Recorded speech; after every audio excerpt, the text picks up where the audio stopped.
సభకు నమస్కారం అండి.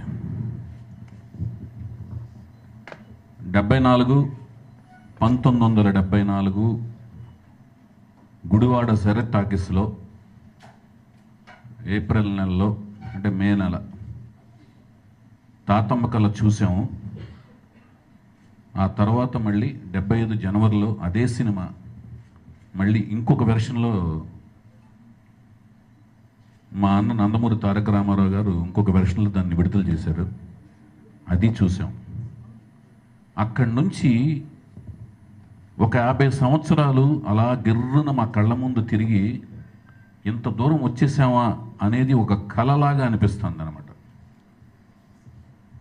అసలు నమ్మశక్యంగా అనిపించట్లేదు.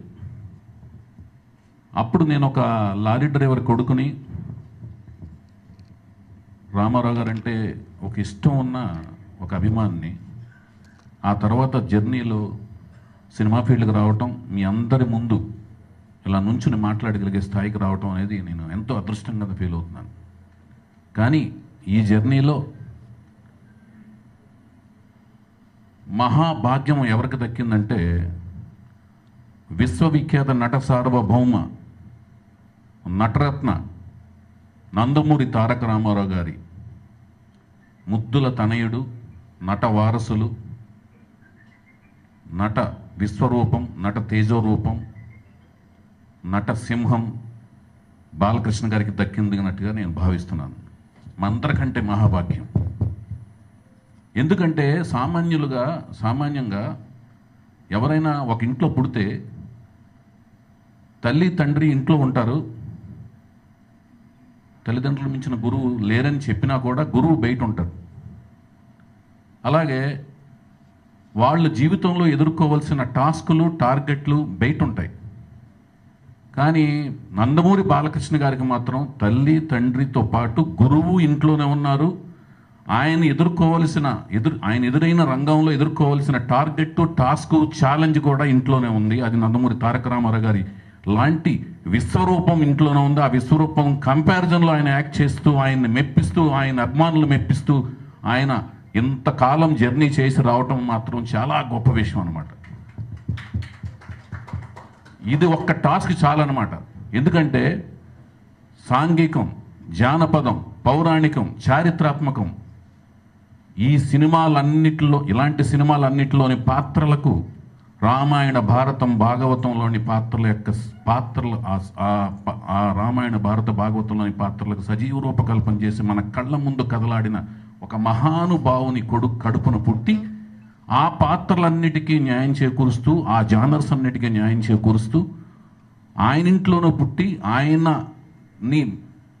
ఆయన ద్వారా ప్రేరేపితమైన అభిమానులని ఒప్పిస్తూ, వాళ్ళ అంచనాలని రీచ్ అవుతూ, వాళ్ళతో పాటు ట్రావెల్ చేస్తూ, ప్రయాణిస్తూ, వాళ్ళ యొక్క కొడుకులు, వాళ్ళ తర్వాత వాళ్ళ కొడుకులు తరాలతో కూడా ట్రావెల్ అవుతూ ఉండటం అనేది చాలా అరుదుగా జరిగే సంఘటన.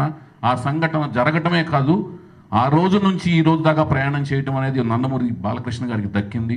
అది మిగతా ఏ సినీ జగత్తులో లేదు. అది గొప్ప ప్రయాణం. ఆ ప్రయాణాన్ని నాకు ఒక కల్లాగా అనిపిస్తుంది. అది నిజమయ్యి ఆ ప్రయాణంతో పాటు మేము ప్రయాణించడం, ఆ ప్రయాణమైన ఈ వేదిక మీద, ఈ కర్టన్ రైజర్ వేదిక మీద మేము ఉండగలగటం, సినిమా ఫీల్డ్లో భాగస్వాములు అవటం నాకు ఆనందంగా అనిపిస్తుంది. అంతేకాకుండా గత 2-3 ఏళ్లుగా, 4 ఏళ్లుగా చూసుకుంటే నందమూరి తారక రామారావు గారు రాజకీయాలకు వెళ్ళక ముందు, పర్టికులర్గా 1977 నుంచి చూసుకుంటే అప్పటిదాకా ఆయన ఎదిగిన క్రమం ఎలా వెళితే, ఆరోహణ క్రమం అంటారు దాన్ని, అలా వెళితే అక్కడి నుంచి 77 నుంచి అలా వెళ్ళారన్నమాట. ఆ లీప్ అనేది అలా ఉందన్నమాట. అలాగే బాలకృష్ణ గారి ఆరోహణ క్రమం కూడా ఇలా వెళుతూ వస్తే అఖండ నుంచి ఇలా అన్నమాట. అఖండ, వీరసింహారెడ్డి, భగవంత్ కేసరి ఎలాగుంది అంటే ఇద్దరి మధ్యన ఎంత సామీప్యం ఉందనేది చూసుకుంటే, అలాగే రాజకీయ రంగంలో కూడా చూసుకుంటే, రాజకీయ రంగంలోనూ సేవా రంగంలోనూ అంటే ఆయన ఏమైతే ఊహించి తాతమ్మ కళ సినిమా ద్వారా తన 5వ సంతానం కింద సినిమాలో చూపిస్తూ సేవా రంగంలో వచ్చి ఆ ఊరికి పైప్ లైన్, కృషి పండిట్ అవార్డు తీసుకురావటం, ఓ పైప్ లైన్ వేయించి కృషి పండిట్ అనే అవార్డు తీసుకురావడం ద్వారా ఆ సినిమాలో సేవా రంగంలో ఉండాలి అని కలగని దర్శకత్వం చేసి ఏమైతే చూపించారో ఆ సేవా రంగంలో కూడా అడుగుపెట్టి హాస్పిటల్స్కి చైర్మన్గా ఉంటూ నిధులు రాబట్టి ఒక పక్క రాజకీయ రంగంలో ఒక పక్క ఈ రంగంలో 3 రంగాల్లోనూ తండ్రి వలె తండ్రికి మించిన తనయుడు అనే మాటకి గౌరవం ఇస్తూ తండ్రికి తగ్గ తనయుడిగా ఎదిగిన విధానం ఇలాంటిది అరుదుగా వచ్చే అవకాశానికి ఒక ఆదర్శనీయుడుగా ఉన్న ఈయనకి ఒక 50 ఏళ్ల పండగని ఇండస్ట్రీ అంతా కలిసి జరపడం అనేది ఒక అదృష్టం కింద భావిస్తూ దీంట్లో అన్ని ఆర్గనైజేషన్స్ కలిసి రావటం కూడా ఒక మహాభాగ్యం కింద భావిస్తూ ఇది అందరం కలిసి జరుపుకుంటున్నాం. అందరం ఈ రోజు నుంచి అందరినీ అప్రోచ్ అవుతాం. అందరూ తారతమ్యాలు మరచి ఈ వేడుకలో అందరూ భాగస్వాములని మేము పిలుపునిస్తున్నాం. అలాగే అభిమానులకు అందరికంటే ఎక్కువ పీట వేస్తాం, అగ్రతాంబూలం ఇస్తాం. అందరూ కూడా దీన్ని మాధ్యమాల ద్వారా దీన్ని ఒక పండగలాగా రీచ్ అయ్యి అందరూ పండగలాగా చేసుకోవాలని మనస్ఫూర్తిగా కోరుకుంటూ ప్రతి ఒక్కరూ ఇండస్ట్రీలోని ప్రతి ఒక్కరిని ఈ వేదిక ద్వారా ఈ కర్టన్ రైజర్ ప్రోగ్రాం ద్వారా ఈ రోజు నుంచి మేము అందరినీ పిలుస్తున్నాం. పర్సనల్గా వచ్చి అందరినీ కలుస్తాం.